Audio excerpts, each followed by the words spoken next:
not every individual sound that I am taught is going to be detrimental to my ability to be understood, right? So as instructors, if we do provide explicit instruction in the classroom, we want to choose carefully what sounds or what aspects of pronunciation we're focusing on. So when learners potentially run into those moments in interaction that communication breaks down, that knowledge exists. You're listening to Speaking of Language, a podcast recorded at the Language Resource Center at Cornell University. Each week, we explore a topic related to language pedagogy and second language acquisition. This week on Speaking of Language, Dustin Crowther discusses the ins and outs of intelligibility when speaking a second language and how it relates to fluency. Welcome to a new episode of Speaking of Language. I'm Angelica Kramer, the director of the Language Resource Center at Cornell University. And I'm Sam Lupowitz, the LRC's media manager.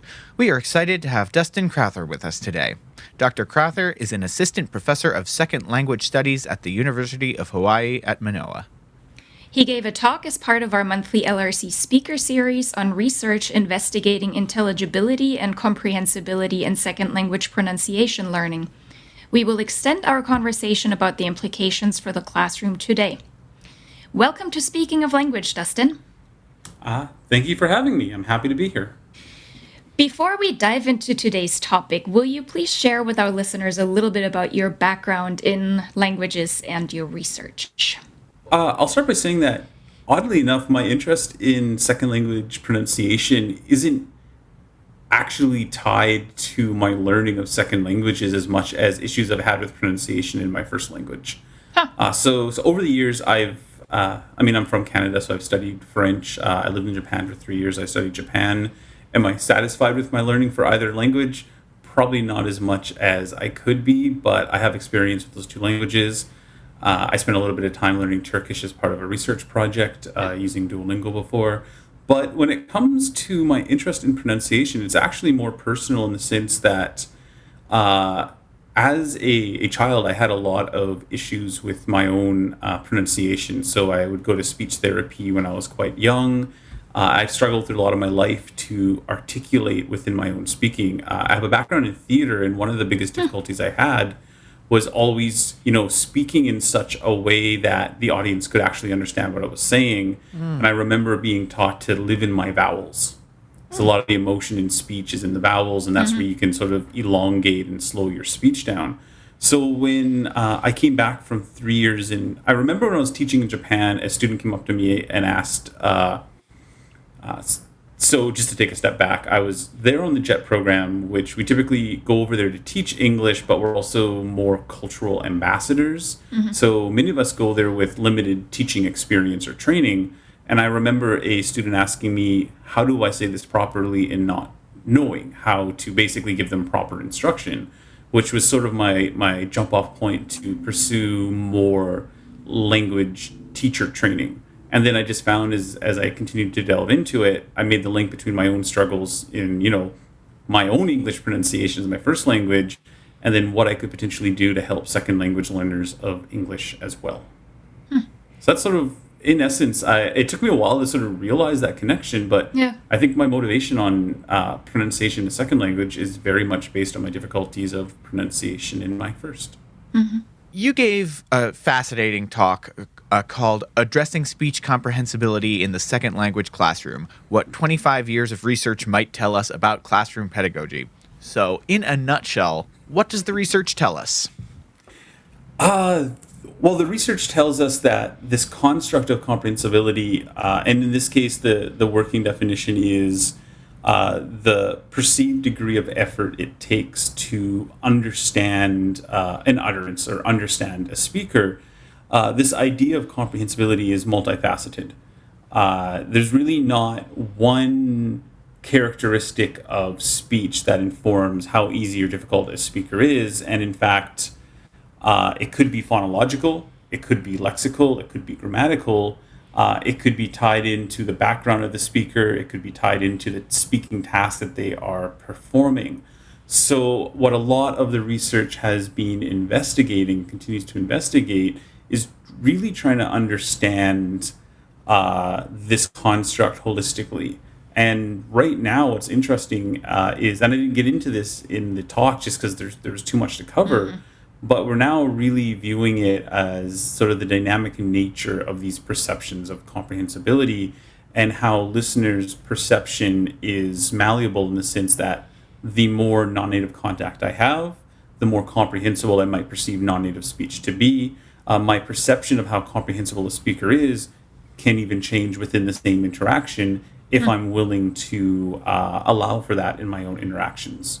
So in a nutshell, we're really looking at a highly important but multifaceted construct where there are a range of ways in which we may address it in the classroom, but we're likely not able to address every component simply in one or two lessons, where we may be focusing, on the more phonological here, but then trying to promote more fluency-based pedagogy over here. So what are some of the findings of your own research in this area? Yeah, so in the presentation today, I talked about 3 studies that were part of a project conducted during my MA studies under the supervision of Pavel Trofimovich, who has published quite a bit in the area.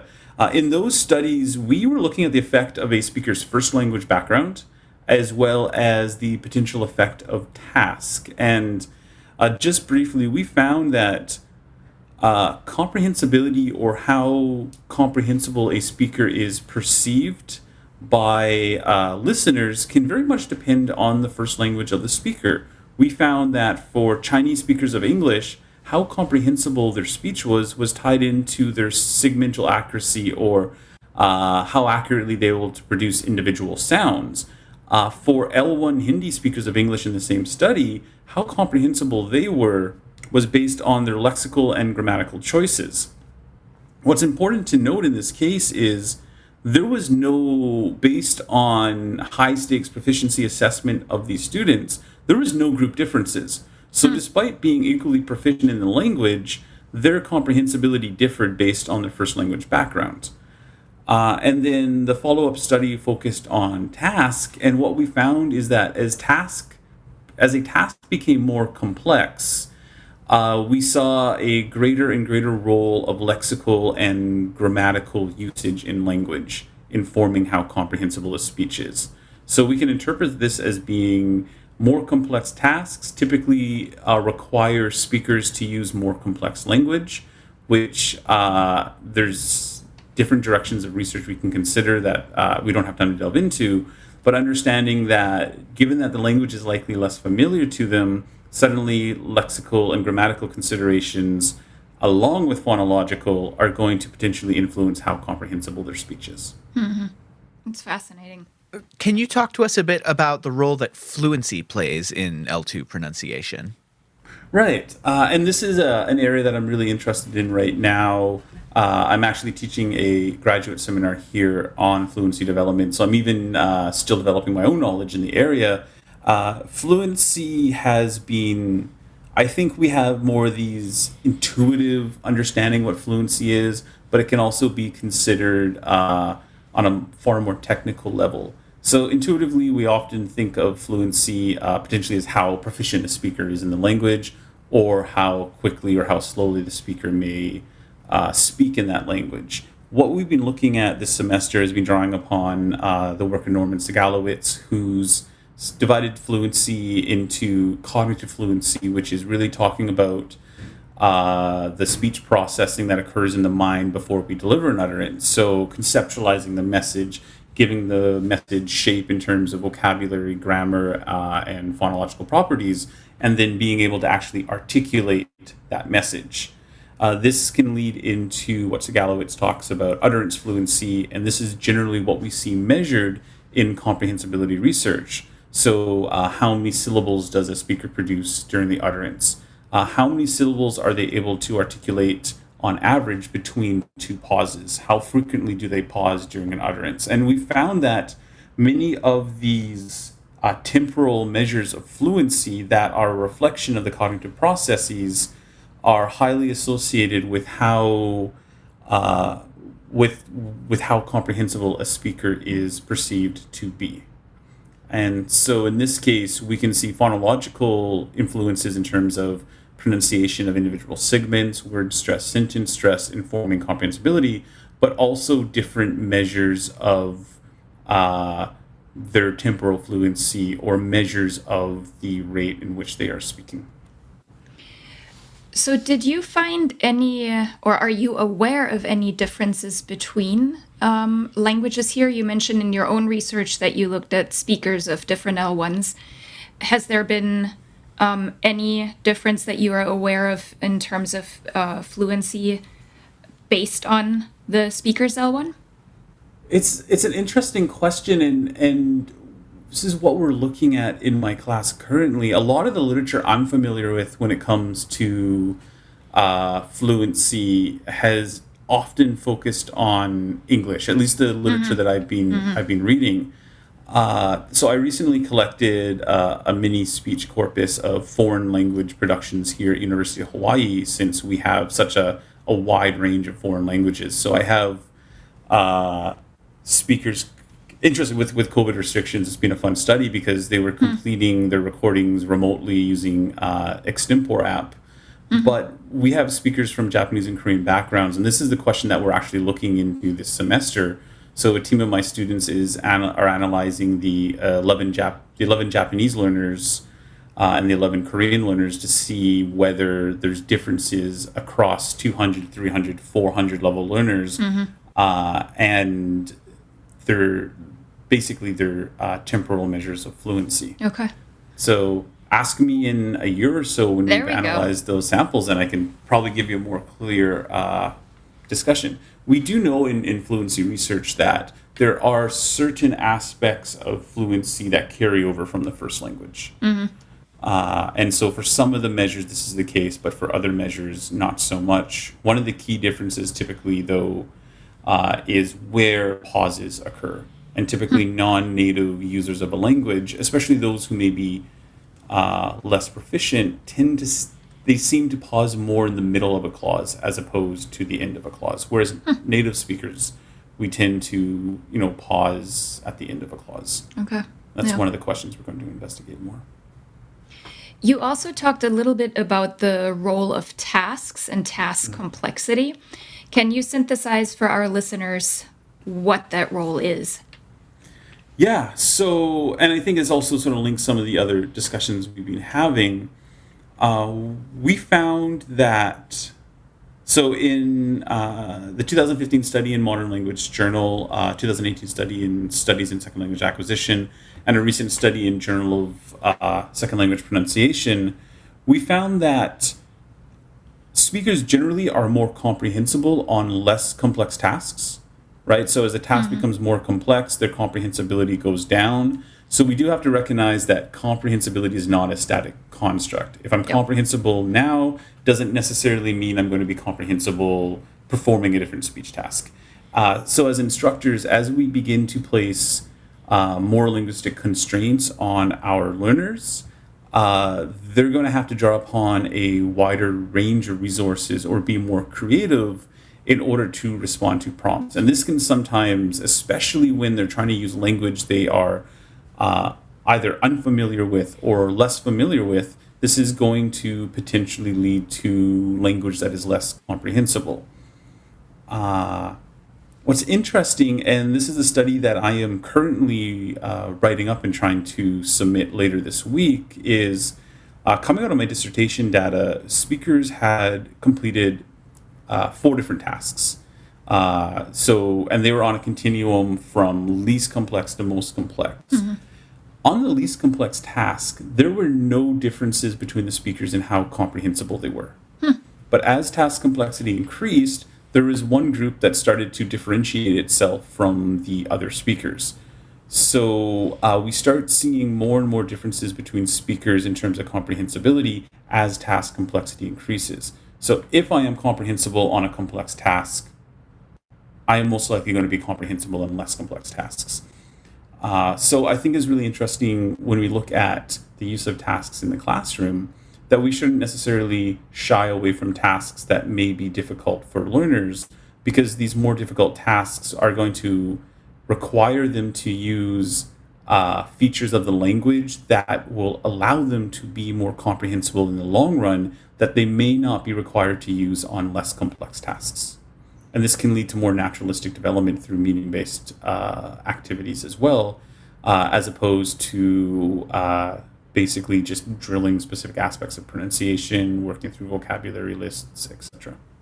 Great. Well, you mentioned some implications for teaching. What are the practices language teachers can implement in their classrooms? Yeah, so I want to be careful, especially the last comment, that I'm not advocating against, teaching pronunciation. And this is one of the discussion points that we had during the presentation as well. It's important that learners are given opportunities to engage in meaning-based usage of the language. We have seen pronunciation can be improved through controlled practice, but we don't know how extensive improvement in controlled practice is when it's carried over into spontaneous speech. This is a question that Saito 2012 discussed a little bit and mentioned that even if we see improvement in controlled production, we may not simultaneously see this in spontaneous speech production as well. And so one of the points that I was raising in the workshop is the reason that we provide them with meaningful opportunities to use the language is so they can identify where some of the issues in intelligibility and comprehensibility exist. If I can identify when and where communication is breaking down, it gives me an opportunity to sort of fill that gap. And this is tied very strongly with the interaction approach towards language acquisition. And coming out of my PhD background and those I worked with, like Susan Gasson, that this is very much what they have advocated in much of their work. But I think it holds true. And one of the arguments that we have put forth, if you go back to some of the publications from 2015, is that where explicit instruction can be useful is in meaningful interaction when communication breaks down. And as a learner, I'm trying to figure out why can't the person I'm speaking to understand me.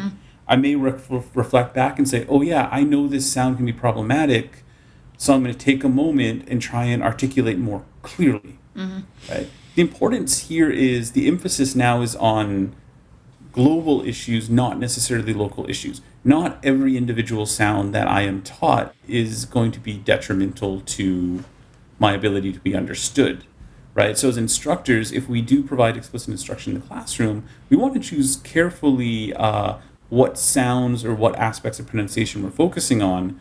So when learners potentially run into those moments in interaction that communication breaks down, that knowledge exists, and ideally through additional practice within meaningful interaction, they may be able to automatize that process to the point that they won't have to stop and think about it and work on their articulation, but hopefully will be eventually to provide language that may not be native-like, but approximates the sounds or the speech rhythms or the stress to the point that allows them to be more intelligible. Well, and I think that's just like with any other aspect of SLA in general, right? You just mentioned the practice in meaningful contexts, and you really laid that out in your talk nicely with, the classroom provides the production practice, which then increases your fluency, which gives you more fluid output, and then ultimately leads to greater comprehensibility. And I think practice makes better, right? I mean, nothing is ever perfect, but practice definitely makes better in all areas of second language acquisition. Yeah, and I think what you just said there about, practice makes better doesn't necessarily make it perfect, but when it comes to speaking, one of the first things I mentioned in the talk is, we can be intelligible, comprehensible speakers without possessing a perfect native-like accent. And I think I'm pretty sure the field, in a lot of cases, we've hit that point, and scholarship is very much advocating for this at this point. But, let's start with developing comprehensible, intelligible speakers. And once they hit that threshold of intelligibility, if they still want to pursue something akin to native-like speech, all right, we can see what steps we can take. But aiming for intelligibility and comprehensibility first, native-likeness second, I think is what we really want to be, where we really want to be putting our emphasis. Well, and actually, with your background in global Englishes too, I mean, what even is nativeness in English, right? I mean, we can let's just throw all of that out. I've heard people say like CNN English or BBC English. Like I've been watching CNN with like everything going on in like the last 6 months. I'm like, these guys all have different like what is CNN English at this point? Like everyone's coming from these different backgrounds. Yeah, I think one point I'll make on that is I do want to be careful that we have to be very careful how we work with learners on this point, though, is because I've seen a critique I may give of some Global English's literature, and I don't think this is the intent behind the literature, but it's sometimes presented as we want to raise learners' awareness and tell them that you don't need to sound like a native speaker. But there is evidence as to why learners, even if theoretically we know it's not necessarily a reasonable goal, there are reasons learners may be striving for native-like speech. And Mary Monroe had a piece back in 2003 in the context of Canada showing, discrimination against those possessing an accent. I think one thing that we want to do, and this is sort of what Global English's research has been trying to do, is how do we introduce these constructs to learners where it's like, here are some of the reasons why possessing a native-like accent isn't necessary. Right, as opposed to just saying we're not going for native likeness, we're going for intelligibility. That's just the way it is, right? Yeah. So it's how do we address it with learners, and what we're also seeing now. And Nick Subterolu out of Georgetown and some of his work with Stephanie Lindemann's be looking at to what extent are we able to, especially here in the U.S., work with some of our U.S. undergraduates who are coming out of high school with limited contact with international users of English.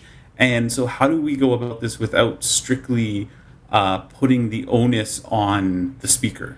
And now with Global Englishes, it's not just non-native interactions. And Global Englishes acknowledges this, but we often focus on the non-native user.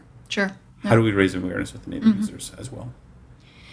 So if you had to give one final piece of advice for instructors, say at the beginning level of language study about comprehensibility, if the teacher is concerned about comprehensibility of their students' pronunciation fluency, what would that one piece of advice be? What can they do in the classroom to help their students?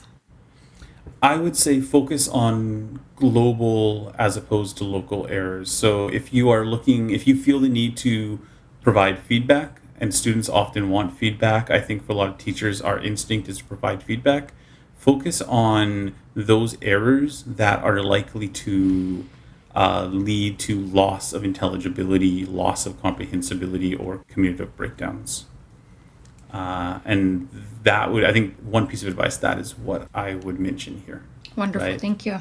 All right. Well, before we sign off, we'd like to ask you to share your favorite word in a language you speak, love, or are learning. So what is that favorite word?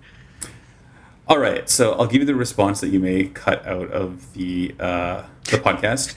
I remember going to Japan and being exposed to the word genki and completely mishearing it, and I never quite got over it. But I'm like, what does genki mean? It sounds like kinky. Is this like the Japanese kinky at this point?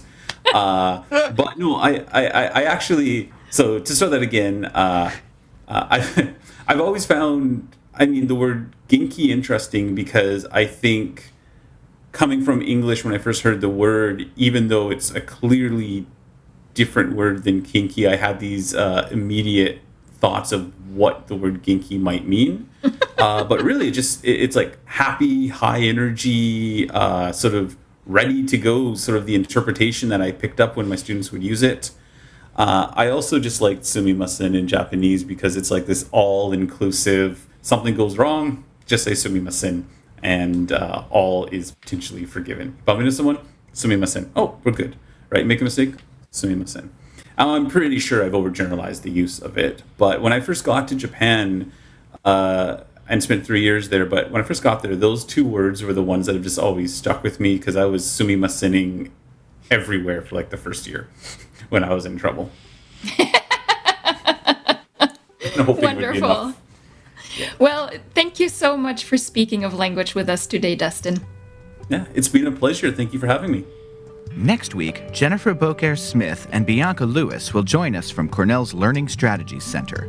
We will talk about our recent collaboration in expanding language tutoring for our undergraduates. Until then, Auf Wiederhören! The Language Resource Center is located on the ground floor of Stimson Hall on Cornell's main campus in Ithaca, New York.